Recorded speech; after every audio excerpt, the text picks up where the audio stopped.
4వ దినము ఉపవాస దినము, ముగింపు దినము.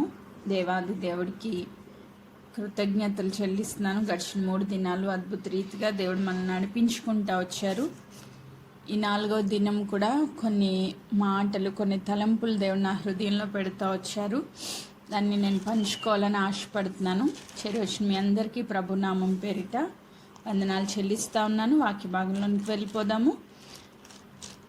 రోమీలకు రాసిన పత్రిక 12వ అధ్యాయము మొదటి 2 వచనాలు నేను చదువుతా ఉన్నాను. రోమీలకు రాసిన పత్రిక 12వ అధ్యాయము మొదటి 2 వచనాలు నేను చదువుతా ఉన్నాను. కాబట్టి సహోదరులారా, పరిశుద్ధమును దేవునికి అనుకూలమునైన సజీవ యాగముగా మీ శరీరములను ఆయనకు సమర్పించుకొనుడి. దేవుని సమర్పించుకొనుడని దేవుని వాత్సల్యతను బట్టి మిమ్మల్ని బతిమాలుకొనుచున్నాను. ఇట్టి సేవ మీకు యుక్తమై ఉన్నది. ఆమేన్. 2వ వచనం, మీరు ఈ లోక మర్యాదను అనుసరింపక ఉత్తమమును అనుకూలమును సంపూర్ణమునయున్న దేవుని చిత్తమేదో పరీక్షించి తెలుసుకొన్నట్లు మీ మనస్సు మారి నూతన మగుట వలన రూపాంతరము పొందుడి. ఆమేన్. ఈ వాక్య భాగము చాలాసార్లు మనం ధ్యానం చేశాము. అయితే ఈ 4 దినాల ఉపవాస ప్రార్థనలో ఈ ముగింపు దినములో దేవుడు మరొక్కసారి ఈ వాక్యంలో నుంచి ఒక నూతన కోణంలో దేవుడు మనతో మాట్లాడాలని ఆశపడుతున్నారు. మనం అందరం శ్రద్ధగా దేవుని మాటను విందాం. ఆమేన్. మొదటి దినము యోసేపు జీవితంలో నుంచి ఒక అభివృద్ధిగా, ఫలముగా ఎఫ్రాయిమును దేవుడిచ్చినట్లుగా చూసాం. 2వ దినము తప్పిపోయిన ఎఫ్రాయిము జీవితము, దేవుడిచ్చిన ఆశీర్వాదాలను కోల్పోతా వచ్చాడు. అయినప్పటికీ దేవుడు తిరిగి ఎఫ్రాయిం నా యొద్దకు వస్తాడా అని ఎదురు చూస్తున్నట్లుగా, సరిచేయడానికి ఇష్టపడుతున్నట్లుగా మనం చూస్తూ వచ్చాం. 3వ దినములో తప్పిపోయిన చిన్న కుమారుడు మళ్ళా తిరిగి తండ్రి సన్నిధికి వచ్చినప్పుడు చేర్చుకున్న తండ్రిని మనం చూస్తూ వచ్చాం.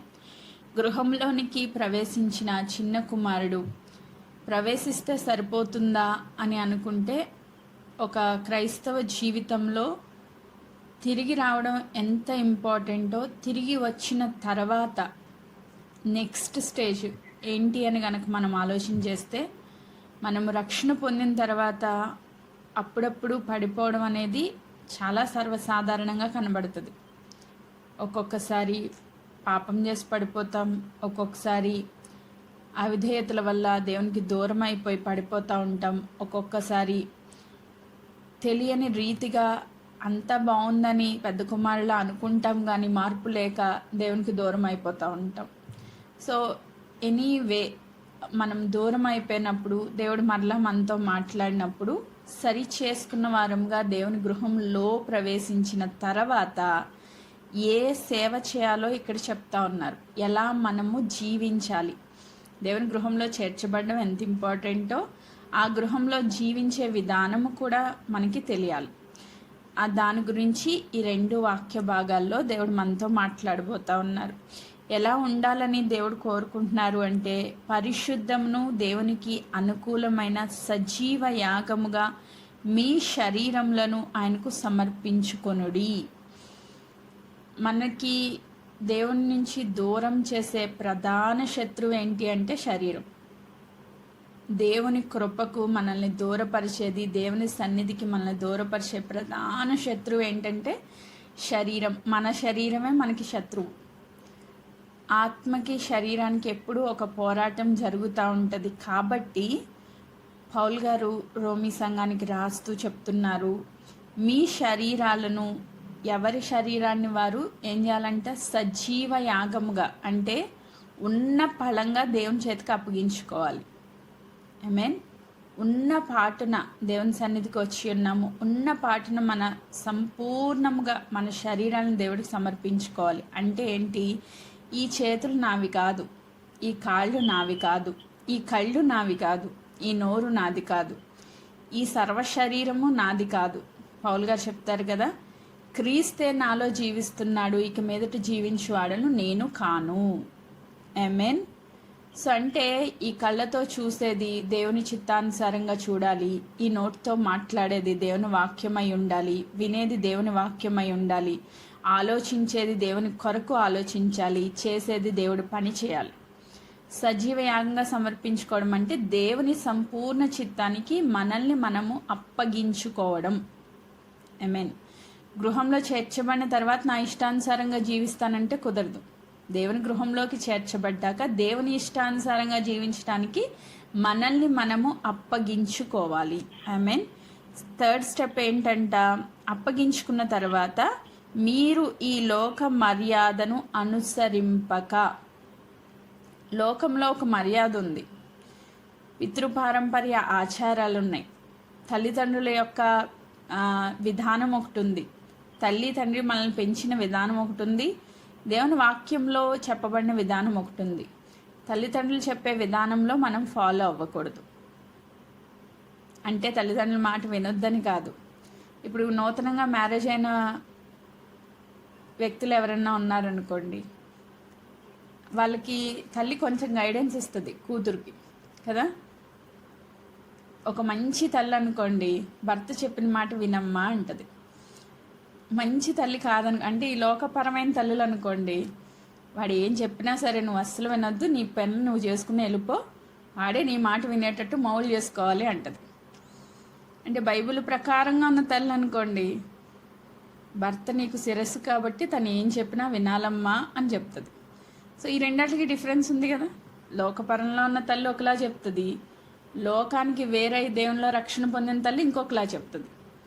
అంటే ఈ ఇద్దరు తల్లుల్లో ఏ తల్లి మాట మనం వినాలంటే బైబిల్ ప్రకారంగా చెప్పిన తల్లి మాట అయితే వినొచ్చు, తప్పేం లేదు. కానీ బైబిల్కి విరుద్ధంగా కొంతమంది తల్లులు బోధిస్తూ ఉంటారు. నీ మొగుడు చెప్తే నువ్వు విన్నవేంటి, నీ మాటే తన వినాలి అంటే అది బైబిల్ ప్రకారం రాంగ్. ఆ రాంగ్ గైడెన్స్లోకి మనం వెళ్ళకూడదు. ఈ లోక మర్యాదను అనుసరించొద్దు, లోకంలో ఉన్న పద్ధతులు అనుసరించొద్దు. లోక విధానాలు దేవుని దృష్టికి అసహ్యం. కాబట్టి లోక మర్యాదను అనుసరించక ఉత్తమమును అనుకూలమును సంపూర్ణమునైన దేవుని చిత్తము ఏమిటో ఏం చేయాలంటే ఫస్ట్ పరీక్షించి తెలుసుకోవాలి. అసలు నీకు దేవుని చిత్తం ఏంటో అర్థం కాకపోతే దాన్ని ఎలా ఫాలో అవుతావు? ఫాలో అవ్వాలంటే ఫస్ట్ తెలుసుకోవాలంటే ఏం చేయాలి? బైబిల్ చదవాలి. దేవుని వాక్యమే మనకి గైడెన్స్ కాబట్టి వాక్యం చదవాలి, దేవుని చిత్తం ఏంటో పరీక్షించాలి, తెలుసుకోవాలి. తెలుసుకున్న తర్వాత మీ మనస్సు మార్చుకోవాలి. మన మనసు ఏం చెప్తుందంటే లోక పద్ధతులు బాగుంటాయి కదా, లోకానుసారమైన పద్ధతులు చాలా బాగుంటాయి, చాలా ఈజీగా ఉంటాయి, మనకి ఫ్లెక్సిబుల్గా ఉంటాయి, శరీరానికి ఇష్టపూర్వకంగా ఉంటాయి. వాటిని వదిలి దేవుని చిత్తానికి లోపరుచుకోవాలంటే మన మనస్సు మారాలి. ఎలా మారాలంటే రూపాంతరపు అనుభవంలోనికి మారాలి. ఈరోజు మనం నేర్చుకోబోయేది రూపాంతరపు అనుభవము. మన మనస్సు మార్చుకోవాలి. దేవుని గృహంలోనికి వచ్చేసాం కదా, అంతా అయిపోయింది, ప్రైజ్ గాడ్, పరలోక రాజ్యానికి మన వారసులం అయిపోయామంటే సరిపోదు. మనము దేవుని సన్నిధిలోనికి చేర్చబడిన తర్వాత మళ్ళా పరలోకంకి వెళ్ళేంత వరకు ప్రతిరోజు దేవుని చిత్తానికి మనల్ని మనం లోపరుచుకోవాలి. అలా లోపరుచుకోవడానికి మన మనస్సు మార్చుకోవాలి. అలా మార్చుకోవడానికి మనం రూపాంతరపు అనుభవంలోనికి రావాలి. చాలామంది దైవజనులు చెప్తున్నప్పుడు మీరు వినే ఉంటారు. రూపాంతరపు అనుభవానికి బెస్ట్ ఎగ్జాంపుల్ గొంగలి పురుగు సీతాకోక చిలుక స్టోరీ కదా, మనందరికీ తెలుసు. ఫస్ట్ గొంగలి పురుగులా ఉన్నప్పుడు ఆ గొంగలి పురుగుని ఎవ్వరు ఇష్టపడరు.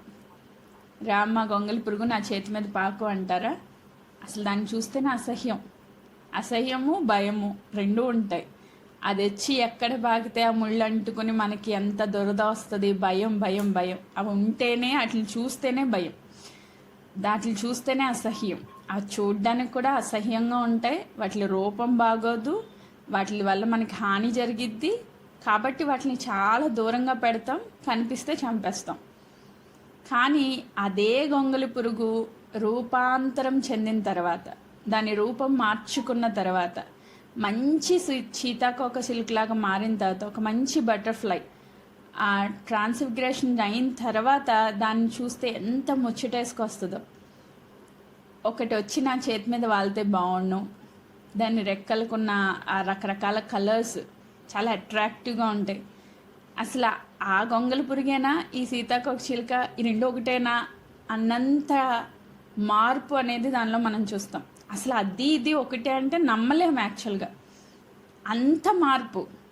దాని శరీరం మారిపోయింది, దాని రూపం మారిపోయింది, దాని అందం మారిపోయింది, ఎవ్రీథింగ్ చేంజ్. కానీ అదే అది అయినప్పటికీ, ఆ రెండు ఒకటే అయినప్పటికీ కంప్లీట్ చేంజ్ అనేది మనకు కనబడుతుంది.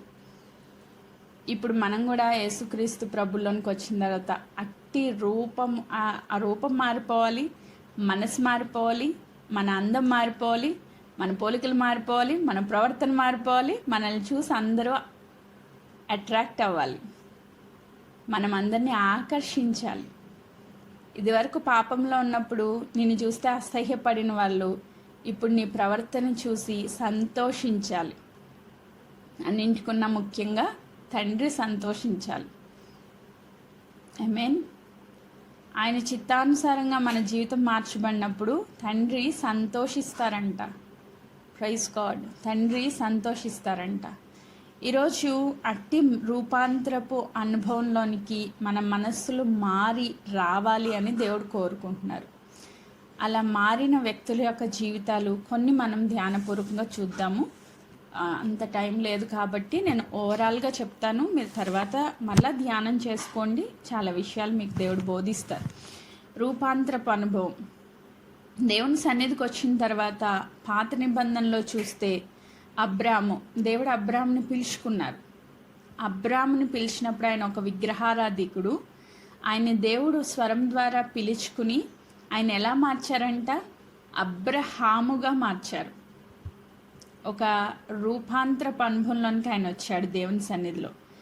ఒక వ్యక్తి ఒక తండ్రిగా అవ్వలేని స్థితిలో, ఒక్క గర్భఫలము కూడా లేని స్థితిలో, ఒంటరివాడిగా, భవిష్యత్ ఏంటో తెలియని అగమ్యగోచరంగా ఉన్న తన జీవితాన్ని దేవుని సన్నిధికి వచ్చిన తర్వాత, దేవుడి మాట వినడం మొదలుపెట్టిన తర్వాత, దేవుని ఆశీర్వాదానికి గుర్తుగా ఇస్సాకునిచ్చి అబ్రహాముగా మార్చారు. అబ్రహాం అంటే విశ్వాసులకు తండ్రి, విశ్వాసులకు తండ్రిగా మార్చారు. ఆమేన్. సో ఒక తండ్రి పొజిషన్లోనికి ఆయన వచ్చాడు అంటే కేవలం ఒక మార్పు అనేది ఆయన జీవితంలో వచ్చింది. ఏంటా మార్పు? దేవుని స్వరం విని ఫాలో అవ్వడం. ఆయన మనసు మారింది. ఆయన రూపాంతరపు అనుభవంలోనికి వచ్చాడు. అబ్రహాముగా మార్చబడ్డాడు. ఒక విశ్వాసులకు తండ్రిగా చేయబడ్డాడు. ఆమేన్. అలాగే మనం యాకోబుని చూస్తే, నేను వీటికి వర్సెస్ చెప్పట్లేదు, మనందరికీ తెలిసిన విషయాలే కాబట్టి. యాకోబుని చూస్తే, యాకోబు ఎవరు అంటే ఒక మోసగాడు. ఆయన జీవితం అంతా ఆశీర్వాదం కోసం మోసాలు చేస్తూ పోయాడు, కానీ ఎక్కడ ఆశీర్వాదం పొందుకోలేదు. పెనియేలు అనుభవంలోనికి వచ్చినప్పుడు, పెనియేలు అనుభవంలో యాకోబు నలగొట్టబడి ఎలా మార్చబడ్డారంట? రూపాంతరము చెంది ఇశ్రాయేలుగా మార్చబడ్డాడు. ఆమేన్. ఆశీర్వదించబడిన జనాంగముగా మార్చబడ్డాడు. ఒక మోసగాడు ఆశీర్వదించబడిన జనాంగంగా మార్చబడ్డాడు. ఆమేన్. Praise God. దేవుని యొక్క నిబంధన ప్రజలుగా మార్చబడ్డాడు. తన జీవితము దేవుని సన్నిధిలో తాను తగ్గించుకొని ఆ రాత్రంతా కన్నీటితో దేవుని సన్నిధిలో ప్రార్థనాపూర్వకంగా ఆయన్ని బ్రతిమలాడుకుని, నువ్వు ఆశీర్వదిస్తే తప్ప నేను నిన్ను విడిచిపెట్టను అని పట్టుదల కలిగి దేవుని సన్నిధిలో ప్రార్థన చేశాడు. ఆ ప్రార్థన ఆయన జీవితాన్ని మార్చివేసింది. దేవుని యొక్క ఆశీర్వాదం ఇశ్రాయేలుగా మార్చివేసింది. ఆమేన్. Praise God. ఇంకా మనం చూస్తే మోషే గారి జీవితం, దేవుడు ఎన్నుకున్న బిడ్డ, దేవుని సన్నిధిలో ఆయన ఒక నాయకుడిగా ఎన్నుకుని దేవుడిని నడిపిస్తూ ఉన్నప్పుడు సినాయి కొండ దగ్గరికి వచ్చేసరికి, ఆ సినాయి కొండ ముందు మోషే గారి లైఫ్ వేరు, సినాయి కొండ తర్వాత మోషే గారి లైఫ్ వేరు. సినాయి కొండ ముందు ఆయన లైఫ్లో అంటే వీళ్ళు పెద్ద డిఫరెన్స్ చూడలేకపోయారు, కానీ ఒక్కసారి దేవుడి సన్నిధికి వెళ్ళి 40 దినాలు ఆయనతో కలిసి సహవాసం చేశాడంట. కిందకు వచ్చేసరికి ఆయన ఫేస్ ఏమైపోయింది? మారిపోయింది, రూపాంతరం చెందింది. ఆమేన్. Praise God. ఏమైందంట, రూపాంతరం చెందింది. నిర్గమాకాండం 34వ అధ్యాయంలో మనము ఈ మాటలు చూస్తాం. నిర్గమాకాండం 34వ అధ్యాయం డైరెక్ట్గా 30వ వచనం ఒక్కసారి చదువుతున్నాను నేను. అహరోను ఇశ్రాయేల్ అందరూ మోషేను చూసినప్పుడు అతని ముఖ చర్మము ప్రకాశించను గనుక వారు అతన్ని సమీపింప వెరచిరి. అంతకుముందు మోషే గారే కదా, వీళ్ళతో ఉన్న వ్యక్తే కదా, వీళ్ళని నడిపించిన వ్యక్తే కదా. ఒకసారి దేవుని సన్నిధికి వెళ్ళి 40 దినాలు దేవుని సన్నిధిలో ఆయనతో కలిసి ఆయన ఉన్న కారణాన్ని బట్టి, సహవాసం చేసిన కారణాన్ని బట్టి, అన్యోన్య సహవాసాన్ని బట్టి దేవుని వెలుగు ఆయనలోకి వచ్చేసిందంట. ఆయన రూపం మారిపోయింది, రూపాంతరం చెందారు. ఇప్పుడు ఆ ముఖం ప్రకాశిస్తూ ఉంది. అందరూ భయపడడం మొదలుపెట్టారు. అంతకుముందు మోషే గారితో మాట్లాడినట్టు ఇప్పుడు వెళ్ళి మాట్లాడలేకపోతున్నారు, భయపడుతున్నారు. ఎందుకంటే ఆయన రూపాంతరం చెందాడు. ఆయన ఫేస్లో వెలుగొచ్చింది. ఈరోజు మనలో ఏమన్నా మార్పు కనబడుతుందా అంటే, ఇప్పుడున్న వ్యక్తి ఒకటే, పెద్ద చేంజ్ ఏం లేదు. ఇది వరకున్న వ్యక్తి ఇప్పుడున్న వ్యక్తి ఒకటే. మనలో ఒక మార్పు అనేది చూడాలి. ఎప్పుడు చూస్తారంటే, దేవునికి అతి సమీపంగా వెళ్ళి ఆయనతో సహవాసం చేయడం మొదలు పెడితే ఖచ్చితంగా మన జీవితం మారుతుంది. ఒక రూపాంతరపు అనుభవంలోనికి దేవుడు మనల్ని నడిపిస్తారు. నెక్స్ట్ యెహోషువని చూస్తే ఆయన జస్ట్ ఒక సహాయకుడిగా కనబడతారు మోషే గారికి. ఒక్కసారి మోషేని దేవుడు పిలుచుకున్న తర్వాత ఆయనకి భయం వేస్తుంది నిజంగా. ఎందుకు నేను ఈ మాట చెప్తున్నానంటే, యెహోషువ గ్రంథం 1వ అధ్యాయంలో మనం చూస్తాం, ఎన్నిసార్లు దేవుడు చెప్తారు, నేను నీకు తోడైనాను, నువ్వు భయపడొద్దు, నువ్వు ధైర్యంగా ఉండు, దిగులు పడకు, జడియకు. అంటే ఇవన్నీ ఆయన హృదయంలో ఉన్నాయన్నమాట. ఆయనకు భయం వేస్తుంది. ఇప్పుడంటే మోషే గారి బాధ్యత తీసుకోవడం అంటే అది చాలా పెద్ద బాధ్యత. అన్ని లక్షల మందిని తీసుకెళ్ళాలి, కనానులో ప్రవేశపెట్టాలి, ఆ కనానుని పంచి పెట్టాలి. ఎంత గొప్ప బాధ్యతను దేవుడు ఆయనకి ఇవ్వబోతా ఉన్నారు. కాబట్టి ఆయనకి భయం వేస్తుంది, జడిసిపోతున్నాడు. ఎదురు ఇంకా శత్రు రాజ్యాలు చాలా ఉన్నాయి జయించాల్సినవి, యుద్ధాలు చేయాలి. ఈయన నార్మల్ పర్సన్. అయితే ఇప్పుడు దేవుడు చెప్తున్నారు, నేను నీకు తోడై ఉన్నాను కాబట్టి నువ్వు భయపడొద్దు, జడియొద్దు, దిగులు పడొద్దు. నేను నీకు తోడై ఉన్నాను, నీ పక్షముగా నేను తోడైండి నిన్ను నడిపిస్తాను, నువ్వు నిబ్బరం కలిగి ఉండు, ధైర్యంగా ఉండు అని చెప్పి దేవుడు ఒక మహానాయకుడిగా మోషే గారిని మార్చివేశారు. మోషే గారిని ఎలా అయితే వాడుకున్నారో యెహోషువను కూడా దేవుడు అట్టి రీతిగా గొప్ప నాయకుడిగా వాడుకున్నారు. రూపాంతరపు అనుభవంలోనికి ఆయన తీసుకుని వెళ్ళారు. Praise God. ఇంకా మనము చూస్తే పాత నిబంధనలో ఏలియా మనలాంటి స్వభావం కలిగిన వ్యక్తే కదా. ఆయన ఎలీషా కలిసి నడుస్తూ వెళ్ళారంటే దాన్ని దాటేసరికి ఏమొచ్చింది, అగ్ని రథాలు వచ్చినాయి అంట. 2వ రాజుల గ్రంథంలో మనం ఈ మాటలు చూస్తాం. 2వ అధ్యాయము 11వ వచనంలో అగ్ని రథాలు వచ్చి వారిద్దరిని వేరు చేసేసినాయి అంట.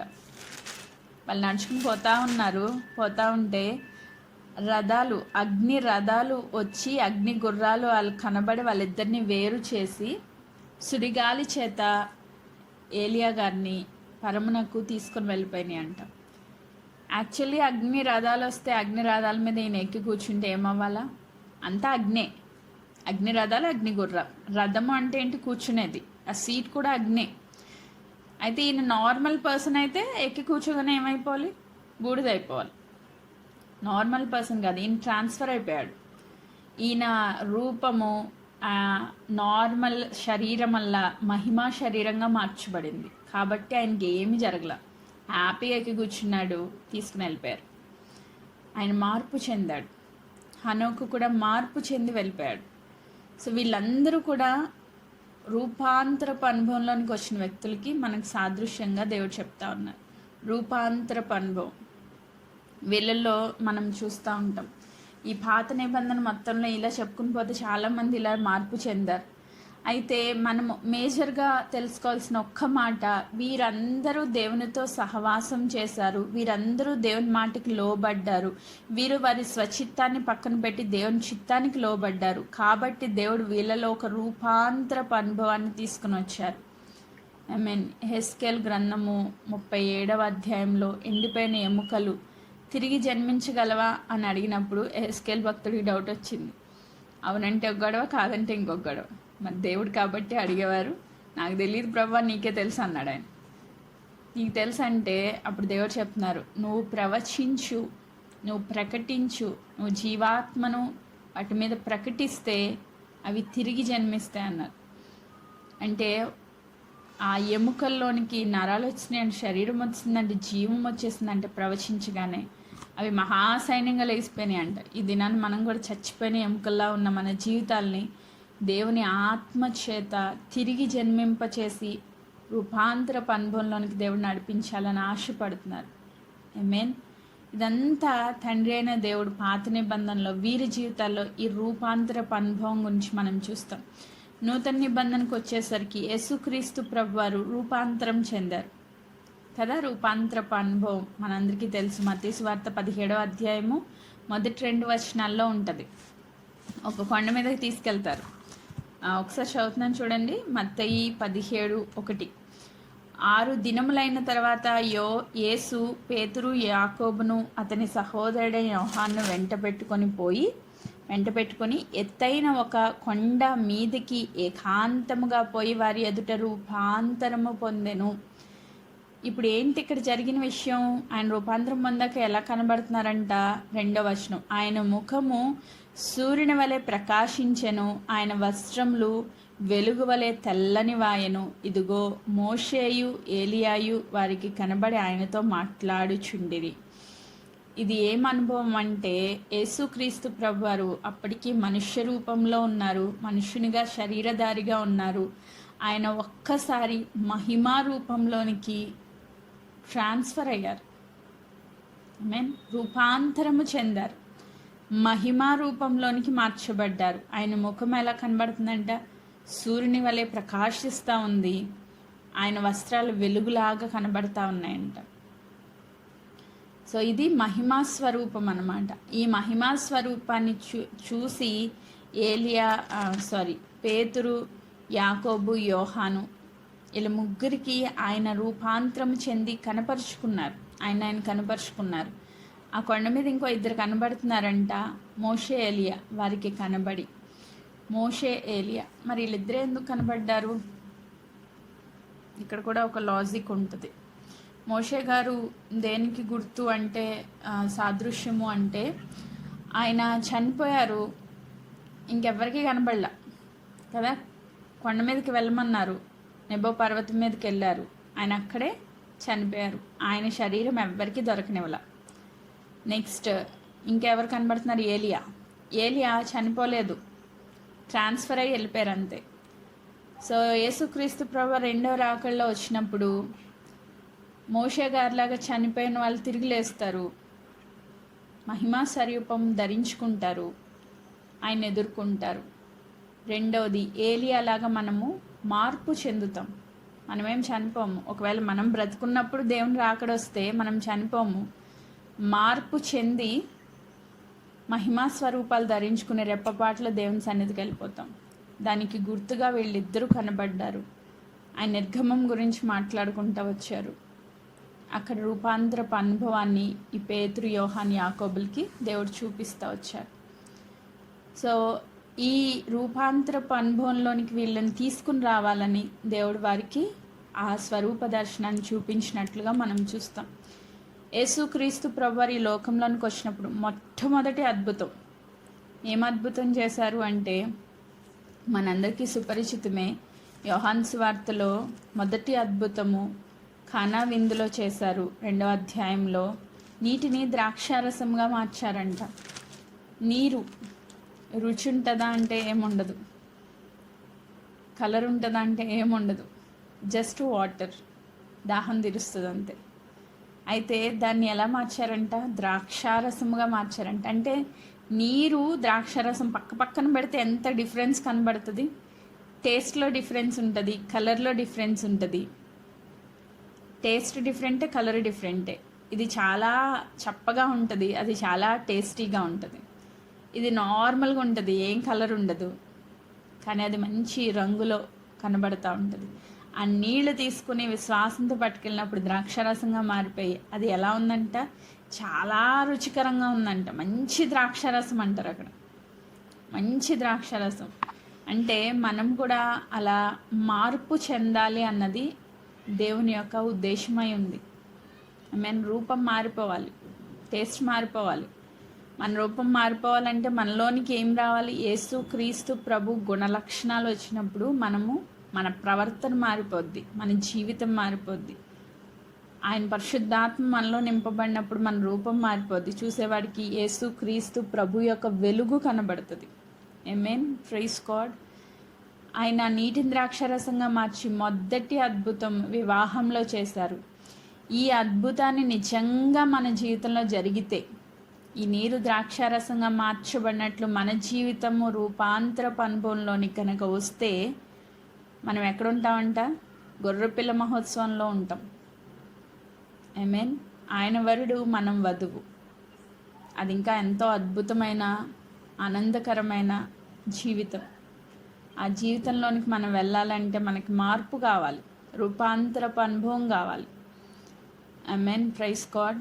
మనం నూతన నిబంధనలో చూస్తే పేతురు, యోహాను, యాకోబు వీరందరి జీవితాల్లో కూడా ఒక మార్పు అనేది మనకు కనబడుతుంది, రూపాంతరపు అనుభవం కనబడుతుంది.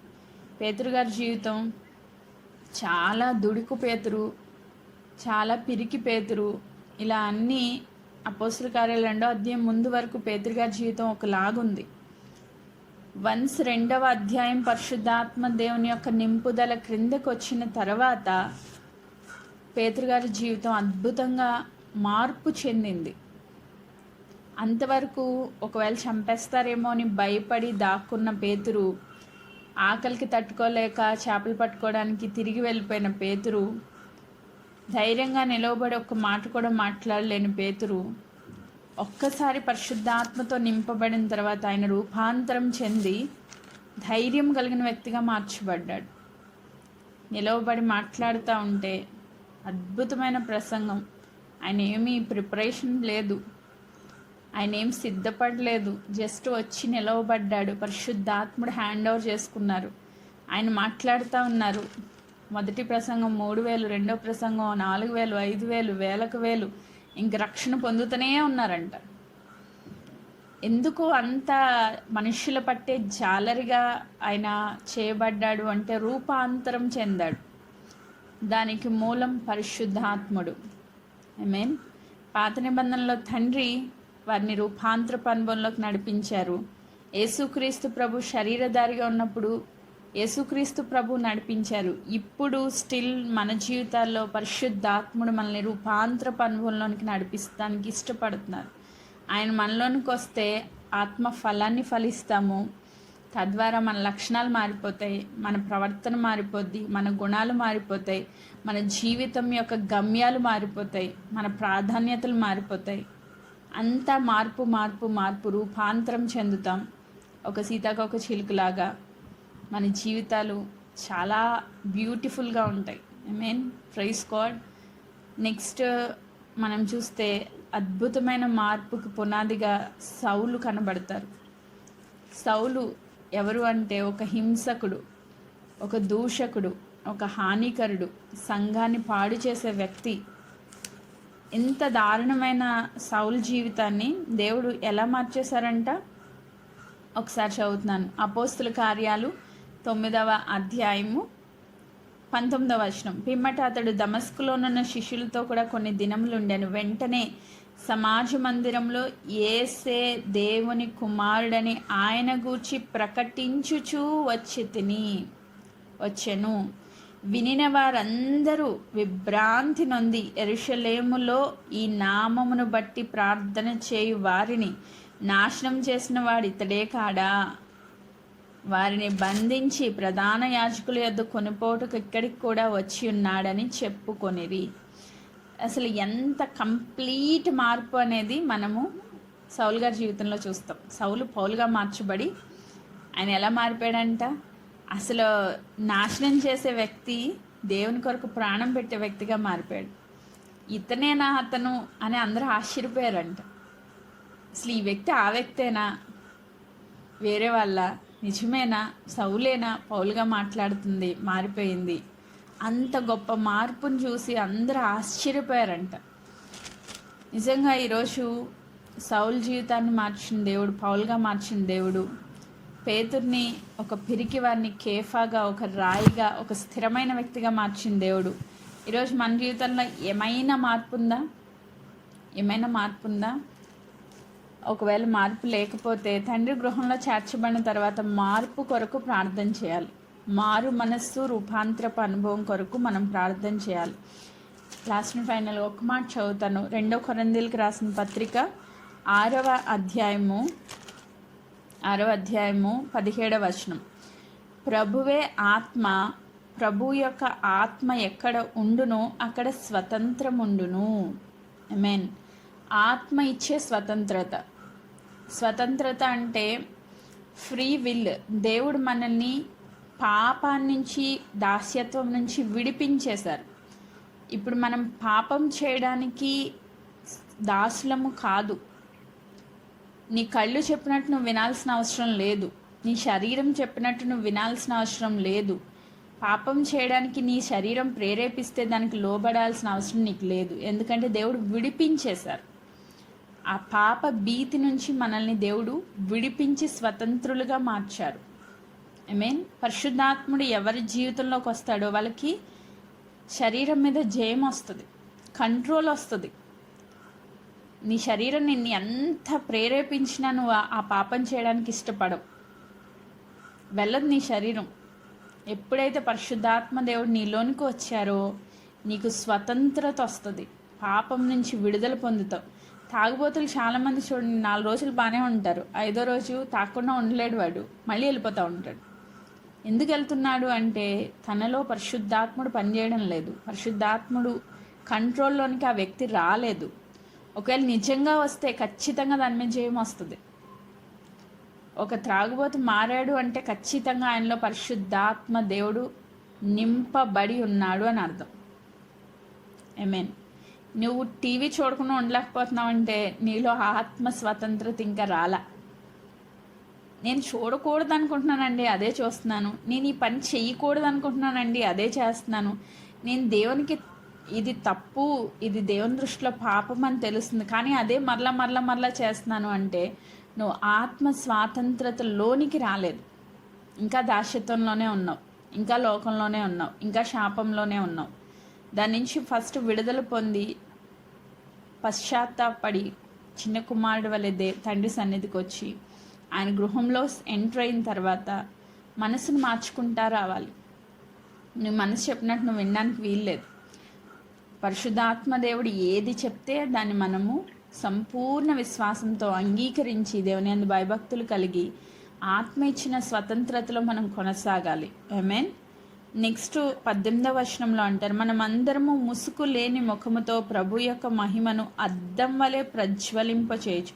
ఎప్పుడైతే పరిశుద్ధాత్మ దేవుడు మనలోకి వచ్చారో, పాపం నుంచి విడుదల వచ్చేసిందో, స్వతంత్రతలోనికి వచ్చామో, మనలో ఏమొస్తుందంట? ముసుగు వెళ్ళిపోయింది. ఇప్పుడు మనం ఎలా కనబడుతున్నాము అంటే, అద్దంలో నీ మొహం నువ్వు చూసుకుంటే ఎలా కనబడతావో అలా నీలో క్రీస్తు ఇతరులకు కనబడతారు. ఆమేన్. నువ్వు అద్దంలో చూసుకుంటే నీ ఫేస్ నీకు ఎలా కనబడుతుందో అలాగే ఇతరులకు నీ ఫేస్లో యేసు క్రీస్తు ప్రభు కనబడతారు. ప్రభులాగా నువ్వు ఆలోచిస్తావు, ప్రభులాగా నువ్వు బిహేవ్ చేస్తావు, ప్రభులాగా నువ్వు ప్రేమిస్తావు, ప్రభులాగా దేవుని రాజ్యం కొరకు నువ్వు కష్టపడతావు. ప్రభు యొక్క గుణలక్షణాలన్నీ నీలోనికి వస్తాయి. అద్దములాగా ప్రభువు నువ్వు ఇతరులకు చూపించగలుగుతావు. సో ఎప్పుడైతే ఫస్ట్ స్టెప్ స్వతంత్రత, పాపం నుంచి, శాపం నుంచి, దాస్యత్వపు బ్రతుకు నుంచి స్వతంత్రత వచ్చేస్తుంది పరిశుద్ధాత్మ దేవుని హ్యాండ్ ఓవర్లోకి వచ్చినప్పుడు. రెండవది, ఇతరులకు క్రీస్తుని మనము చూపించగలుగుతాం.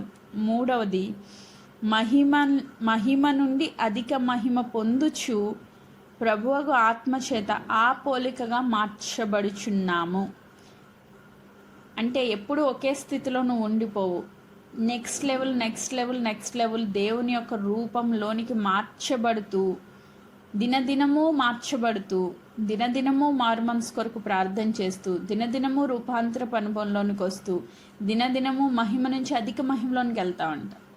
ఒక స్టేజ్లో ఆగిపోవు. కొంతమంది ఉంటారు, ఒక వారం రోజులు ఒక రేంజ్లో ప్రార్థన చేస్తారు, నెక్స్ట్ వీక్ అంతా పడుకుంటారు అంతే. ఏమైపోయిందమ్మా ప్రార్థన జీవితం అంటే పడిపోయారు అక్కడ. అలా పడిపోవడం ఉండదు. నీలో పరిశుద్ధాత్ముడు నింపబడి పనిచేస్తున్నారు అంటే నువ్వు చల్లారిపోయిన స్థితిలో ఎప్పుడు ఉండవు, ఎప్పుడు రగులుతూనే ఉంటావు. ఇంకా ఉజ్జీవింపబడతావు, ఇంకా ముందుకు వెళ్ళాలి, ఇంకా దేవునిలో ఏదో తెలుసుకోవాలి, ఇంకా దేవుని కొరకు వాడబడాలి, ఇంకా దేవుని కొరకు ఏదో చేయాలి, దేవుని చిత్తమేంటో గుర్తెరగాలి, దేవునికి ఇంకా అతి సమీపంగా రావాలి, దేవుని మహిమను నేను పొందుకోవాలి. సో డైలీ నీలో ఆ హంగర్ పెరుగుతూ ఉంటుంది, ఆ ఆకలి దప్పులు కలిగి నువ్వు జీవిస్తావు. మీన్ చచ్చిపోయిన స్థితిలోనికి వెళ్ళిపోవు. ఎప్పుడు నువ్వు జీవంతోనే ఉంటావు, సజీవుడిగానే దేవుళ్ళో జీవిస్తావు. సో 3 స్టెప్స్ ఇక్కడ మనం చూసాం. 1, పాపంలో నుంచి విడుదల పొంది ఆత్మ ఇచ్చే స్వతంత్రతలోనికి రావడం. 2, అద్దం వలె క్రీస్తుని మనం ఇతరులకు చూపించడం. 3, మహిమ నుంచి అధిక మహిమలోనికి వెళ్ళడం. సో ఈ 3 స్టెప్స్ నీ లైఫ్లో కంటిన్యూగా కొనసాగుతూ ఉంటాయి. మీన్ ప్రతిరోజు ఆ కంటిన్యూషన్లో ఉంటాం మనం. నువ్వు దేవుని గృహంలోని చేర్చబడిన తర్వాత రూపాంతరపు అనుభవంలోనికి మనం వస్తే, ఆత్మ ఇచ్చే స్వతంత్రతలోనికి మనం వస్తే, మొదటి స్టెప్ పాపం మీద జయం వచ్చేస్తుంది. మనకి చేసిన తప్పు మళ్ళీ మనం చేయం. ఆత్మ ఇచ్చే స్వతంత్రతలోనికి మనం వస్తాం. 2వది అద్దం వలె క్రీస్తును చూపించగలుగుతాం. 3వది మహిమ నుంచి అధిక మహిమలోనికి మనము ఆయన పోలికలోనికి మార్చబడుతూ ఉంటాం ప్రతిదినం. ఈ 3 స్టెప్స్ మనలో జరుగుతున్నాయా లేదా?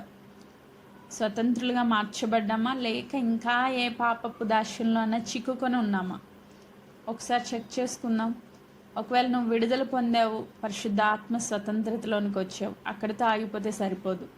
ఆ స్వతంత్రత వచ్చిన తర్వాత దేవుని యొక్క మహిమను ఈ లోకానికి నువ్వు అద్దంలాగా చూపిస్తున్నావా లేదా? అంటే నిన్ను చూసిన వ్యక్తి, అమ్మా క్రీస్తు ప్రేమ ఈమెలో ఉంది, క్రీస్తు పోలికలో ఈమె జీవిస్తూ ఉంది, ఈమె దేవుని నమ్ముకుందని నీ యొక్క ప్రవర్తన బట్టి ఎవరైనా గుర్తిస్తున్నారా?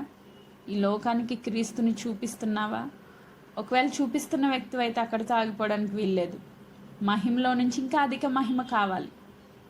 నెక్స్ట్ స్టేజ్, డైలీ దేవుళ్ళో ఎదగాలి, ఫలించాలి, ఆత్మ ఫలాలతో వరాలతో దేవుని కొరకు బలంగా వాడబడాలి.